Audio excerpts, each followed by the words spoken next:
रामराम मित्रांनो, आपल्या यूट्यूब चॅनलवर तुमचं सहर्ष स्वागत आहे. सांगण्याचा मुद्दा हा आहे मित्रांनो, की आपली पेर झालेली आहे सोयाबीनची. तुम्ही बघू शकता. मस्त तासोटी लागलेलं आहे सोयाबीन. आणि हे रान थोडंसं चिबडं आहे आपलं, लवणाचं ढेलं. तर आपण याच्यामध्ये फुले संगम पेरलेलं आहे. तर पेर आपण ट्रॅक्टरनंच केलेली आहे. ट्रॅक्टरवरच आपण पेर केलेली आहे. तर बघू शकता तुम्ही, मस्तपैकी सोयाबीन निघलेलं आहे.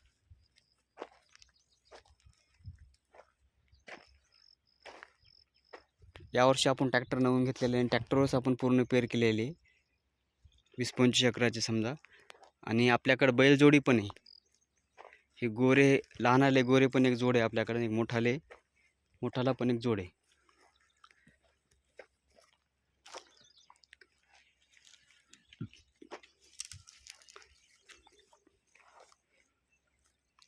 असं नाही की ट्रॅक्टर घेतलं म्हणून आपण बैलजोड समजा बैलजोड ठेवतच नाही, असं नाही. बैलजोड पण आपल्याला लागणारच आहे एक.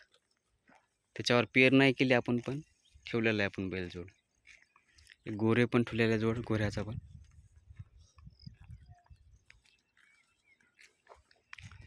आता खूप जण ट्रॅक्टर घेतलं की बैलजोड ठेवत नाहीत, कारण की बैलाला एक मांस गुंतून राहते असं वगैरे. पण तसं नाही. शेतकरी म्हणल्यावर शेतकऱ्याजवळ बैलाचा एक जोड पाहिजेतच, ट्रॅक्टर जरी असलं तरी. कारण की पूर्ण कामं ट्रॅक्टरनंच होतील असं नाही आहे. कधी कधी आपल्याला बैल पण लागतात.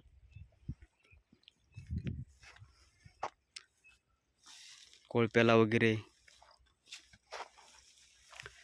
थोडंसं धुऱ्याला चरायला झालेलं आहे, हिरवगार पाऊस पडल्यामुळे 1-2 पाऊस झालेले.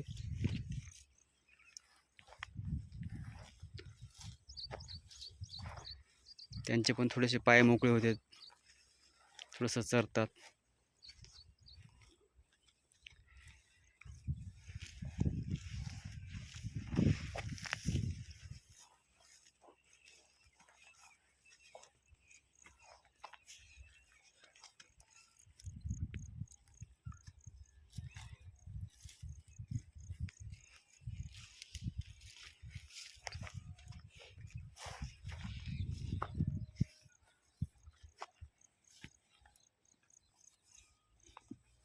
लाल कंदारचे गोरे आहेत.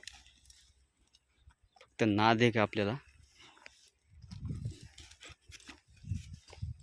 बघू शकता गोरं कसं आहे आपलं. गाडीला चालायलेत, अवताला चालायलेत, भुवटी अवताला, कोळप्याला वगैरे आता लावत. कोळप्याला गोरेच पाहिजेत, कारण की त्यांच्या खुऱ्यानं जास्त तुडवा होत नाही. पुन्हा चालायला पण गोरे थोडे फास्ट चालतात.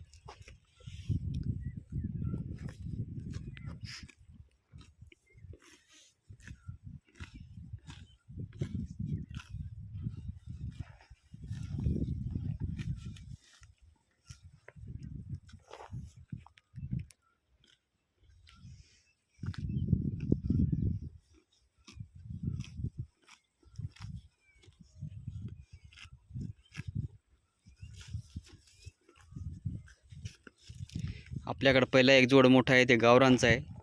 ते गोरे आपण मुद्दाम लाल कंदारचे घेतलेले आहेत. लाल कंदार ढोराची सोय जास्त लागते, सोय ठेवावं लागते त्याला, खुराक वगैरे.